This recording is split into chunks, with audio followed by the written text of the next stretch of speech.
So, today's class is about the Western classic American genre, considered an exclusively American product along with gangster. However, the concept existed in France too, but not it never met popularity of the Hollywood Western. The Western has been known to be the longest genre of all, apart from gangster cinema, and it points to America's fascination with the frontier as a site of something new and better. Typology of the genre includes conflict between a civilization and the open range of or wilderness, and if you have noticed, you consider John Wayne's The Searchers, directed by the great John Ford. These are the great directors of the Western genre: John Ford, Howard Hawks and Sam Peckinpah, whose The Wild Bunch we will be discussing today. So, if you remember The Searchers by John Ford, you remember that you may recall that the hero John Wayne, he comes arrives on the scene. He is framed in the doorway, and when the movie ends, again we see him framed in the doorway. Okay, so the perennial outsider, the conflict between civilization and wilderness, and what does the hero prefer? Wilderness quest, on an eternal quest. So, protagonist operates at the point of conjuncture of these two opposing values. The Western hero is the embodiment of the rugged American individualism who never wishes to, or for some reason who could never settle down. He follows his own personal code, and consider the parallels between the Western hero and the gangster hero. Both follow their personal code of values and ethics. The Western hero's personal code emphasizes courage, justice, fair play, compassion for the underdog, and of course respect for women. And if you watch classic westerns, you find all these elements in the movie. Recurring themes in a classic western include quest for anything, as I just said. We are never told. I mean, Shane, what is he after? George Stevens Shane, as played by Alan Ladd. What is the quest for? He is not exactly a shadowy figure, but a mysterious, enigmatic figure who arrives from nowhere and rides out into nowhere. He just spends some time in this particular small town, rids the place of its scum, and then rides away. So, people like Scorsese, the other day we were talking about a Taxi Driver, they were immensely influenced by the Western hero, his alienation, individualism and loneliness. Of course, it is another kind of alienation, but nevertheless. So, the Western hero repeatedly shows a desire to move away from the civilizing attempts of the East, and the protagonist's ideological beliefs shape the narrative. So, we go along with the hero, we relate to the hero. In other words, hero becomes our mouthpiece. These are the ideologies we believe in, and we want our hero to champion and defend those beliefs. And the Western is also notable for the classic depiction between the good and the evil. So, the conflict is always between the good and the bad. A brief word about the historical background and origin of the Western. So, the Western embodies the myth of the American frontiersmanship. Okay. Frontier is represented as a site of hope for something new and better. The tradition of the cowboy as mythic hero dates back to the Western dime novels published from the 1860s, and these dime novels dramatized lives that were both real and fictional and elevated the cowboy to the mythic status. These dime novels also idealize the outlaws. For example, take a look at the Western outlaws. Jesse James, we recently had a movie, The Assassination of Jesse James. Brad Pitt played Jesse James, Buffalo Bill, Billy the Kid, and Butch Cassidy and the Sundance Kid. There has been a movie based on this. Robert Redford and Paul Newman. So they were the real life outlaws, and the movies glamorized them as heroes. We were also talking about Bonnie and Clyde, and who were also real life gangsters, outlaws, and glamorized in Arthur Penn's movie. So at this point I would like to draw your attention to this extremely celebrated film director Sam Peckinpah, who was at his peak during the 60s, and he is lovingly called the Bloody Sam because of his fascination with blood and gore on screen. One reason for this shift, especially during the late 60s, towards so much of blood and gore on screen could be the socio-political climate in the US.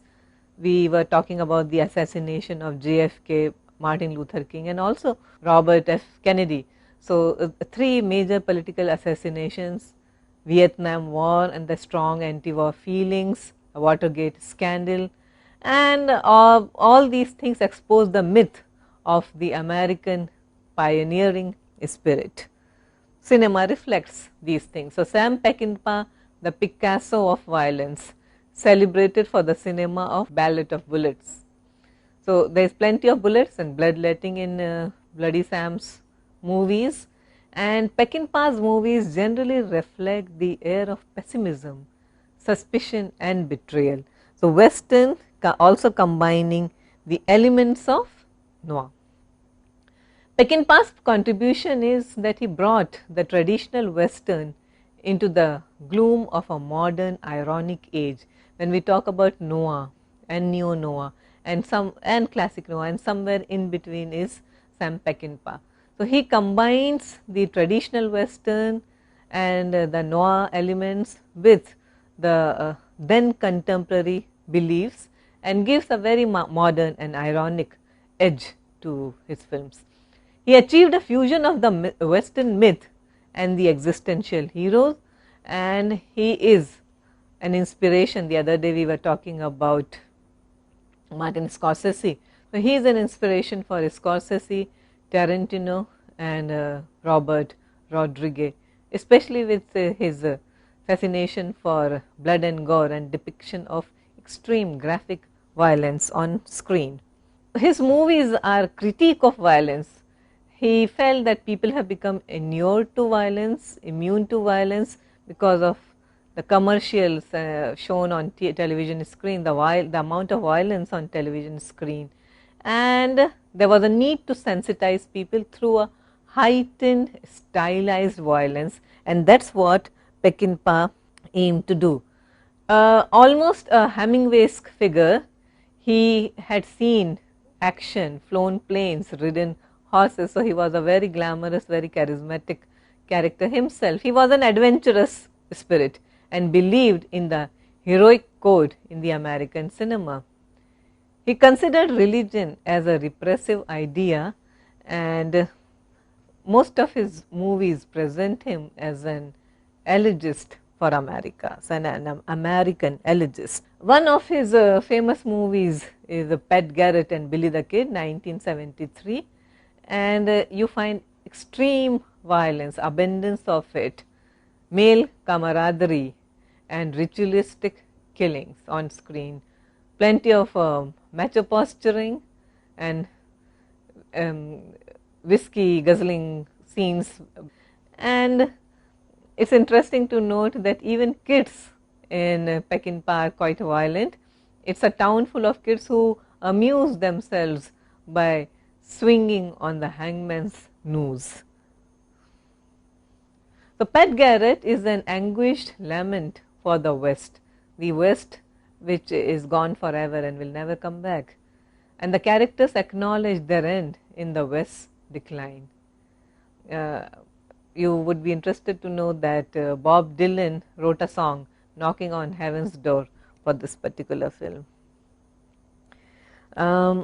Mexico is often used as a setting in Peckinpah. So, after his marine service in China, he was in the war, he went exploring in Mexico, and most of his works are informed by political corruption, military despots, idyllic peasants and lawless roads. So, Mexico has always meant something special to me, that is what Peckinpah says. My Mexican experience is never over, and always a man of Mexico. 1974, a very unique, a very eccentric title, Bring Me the Head of Alfredo Garcia, starring Warren Oates, Isela Vega, Emilio Fernandez. The movie was extremely violent and it was reviled by critics as grotesque, sadistic and obscene. It is a gothic western, and it was banned in Germany, Argentina and Sweden. We will see why. You find the image of a head in a gunny sack is Alfredo Garcia's head. It is rotting, it is stinking, and it attracts a blanket of flies. The message is, no matter how bad a man feels, he needs to finish a job. So, the person who is bringing the head of Alfredo Garcia has a job to do, no matter how difficult it is.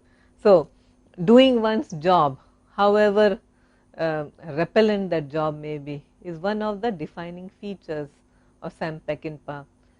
As the other day when we were discussing Howard Hawks, emphasis on professionalism, job satisfaction, a job well done. The same about Sam Peckinpah. A word about Alfredo Garcia's history. It was made in the gap, it is 1974 movie, so made in the gap between the first two parts of the Godfather trilogy.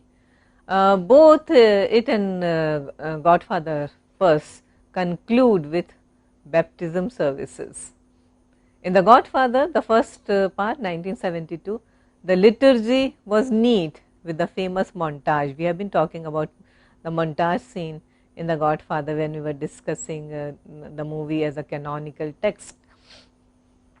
And L. Jeff carrying his granddaughter in her christening robes, and Bunny who has the head of Alfredo Garcia, the father of the child. Okay, so these are the images that we have in Bring Me the Head, the baptism scene.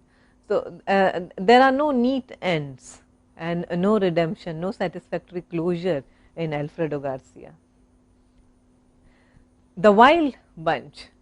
The Wild Bunch is another highly stylized rendition and celebration of violence in Peckinpah, and when it was recently re-released, and it was received very well, and the critics called it Pulp Fiction of its time. So, we know what a cult movie Pulp Fiction is. So, that is the reputation of the Wild Bunch. Interestingly, heroes are aging, they are not the good looking actors of a standard western. So, you do not find someone as good looking as Alan Ladd or even Gary Cooper in Peckinpah. Okay, so these heroes of the Wild Bunch, rather the anti-heroes, they are aging, they are worn out and going for their last big job. So, again emphasis on doing a job well. There is an air of despair about them, you know, the times are changing, it is not the same West anymore. And Peckinpah, forever believer in the codes of masculinity. So, you have plenty of macho posturing, again masculine code of honor and conduct, loyalty towards friends, a very important theme in Peckinpah. And of course, the outlaws also are very much aware that there is no hope for redemption or a better tomorrow, but a job has got to be done. So, Peckinpah heroes, typical heroes, unwashed, foul-mouthed, hard-drinking, okay, very unchivalrous. A western hero, as we just talked about, should have respect for women, but you do not find that in this wild bunch. They have disdain for religion and moral values and moral codes of the society, echoes of Hemingway, and they are laconic and alienated, always on the edge kind of characters, but forever searching for a cause, again in the Hemingway tradition. They are bound by a sense of loyalty towards each other, and as we were talking about, hardcore masculine conduct. So, what are they? They are unchained men in a changing land, out of step, out of place, and desperately out of time. So, their time is up, they are aware of this, but still they have to move on because there is nothing else to be done, and this is what they are known for, and this is what they got to do. They know that suddenly a new West has emerged, 9 men who came too late and stayed too long. The time is clearly up, but they can't help it, and of course they are born too late for their own times. I will read you a passage from this classic book on the Western. It is called Stagecoach to Tombstone by Howard Hughes, not the Howard Hughes, but is a film scholar, and this is how he describes the wild bunch theme. The wild bunch is most famous, I am on page 184, is most famous for the 2 explosive shootout scenes that raise the stakes in 60s screen violence. Arthur Penn's blood-splattered finale to Bonnie and Clyde was a major influence on Peckinpah, who took Penn's bloody showstopper and extended it, deploying slow motion and squibs, blood-filled bags attached to the actors and then exploded with a charge. Slow motion accentuates this violence, stretching death throes and coagulating the fountains of blood in midair.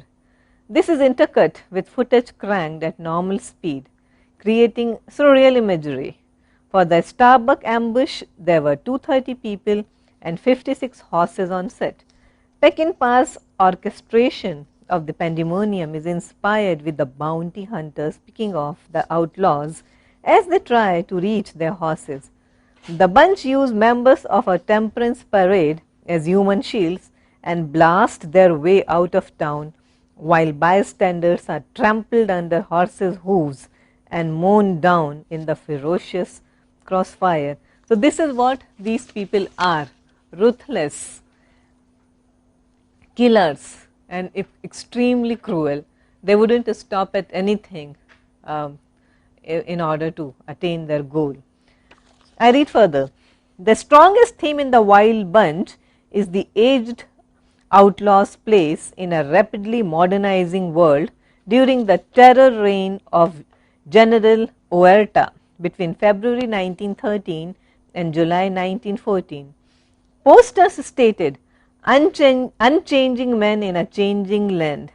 I just read out that quotation to you. And Sykes notes of the bunch, you boys ain't getting any younger, and Tector goads the older men in the party. Running with Brother Pike and Old Man Sykes makes a man wonder if it ain't time to pick up his chips and find another game. Following the disaster of the Starbucks setup, what's left of the bunch limp south. Pike says, I like to make one good score and back off, to which Dutch incredulously replies, back off to what? There is no place to go. In the course of their journey, Pike and Dutch talk about the past, how Thornton once rode with them as a comrade and how Pike was wounded when the husband of his lover Aurora came home unexpectedly. Of their dealings with Mapache, Pike says, this is our last go around, Dutch. This time we do it right. The armaments train robbery may hark back to the good old days, but their days are closing fast. So, memorable lines from the wild bunch. Now, from Peckinpah, we will move on to more general kind of westerns, and let us talk about the woman in the western. And now, this is very important to note that women in the western, in classic westerns at least, they are of two extremes. So, you have the homemaker, the feminine, and the civilizing woman, who is a civilizing influence on the hero. They are often damsels in distress and very often blonde. On the other hand, the other extreme, you have prostitutes, barmaids, and rape victims, and very often dark haired. Okay, but most often they too have hearts of gold and a soft corner for the hero. They often die for to save the hero's life. And there have been very few films with women protagonists, I mean Western films with women protagonists, and one notable example is The Quick and the Dead. Are you aware of that, Siddharth? No, The Quick and the Dead is starring Sharon Stone as a cowgirl or a Western heroine. Gene Hackman plays the evil villain, and Russell Crowe is the hero. Leonardo DiCaprio in one of his earlier roles. Bad Girls is starring Madeline Stove and Andy McDowell. Okay, that's another example of cowgirls, 1994. Some classic westerns, Great Train Robbery, of course we have been talking about this quite often in this course, and that's the first movie with a proper narrative. We have often talked about it.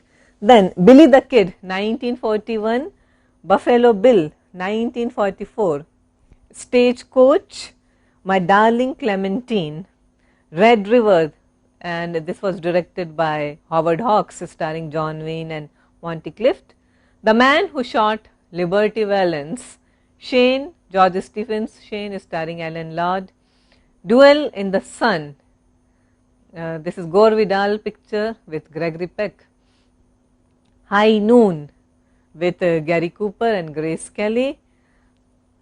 McKenna's Gold, again with Gregory Peck. And then much later there was a lull in the Western genre and its fortunes were revived with Dances with Wolves, directed by Kevin Costner and also starring Kevin Costner. It won several Academy Awards. And then we had close on the heels was Unforgiven, starring and directed by Clint Eastwood. The Magnificent Seven, starring Yul Brynner. This is a reworking of Kurosawa's Seven Samurai. Butch Cassidy and the Sundance Kid, we have been talking about this, Robert Redford and Paul Newman. 3:10 to Yuma, I am talking about both the recent version and also the classic version, the older version. Some famous directors, we have already talked about that, John Ford and Howard Hawks.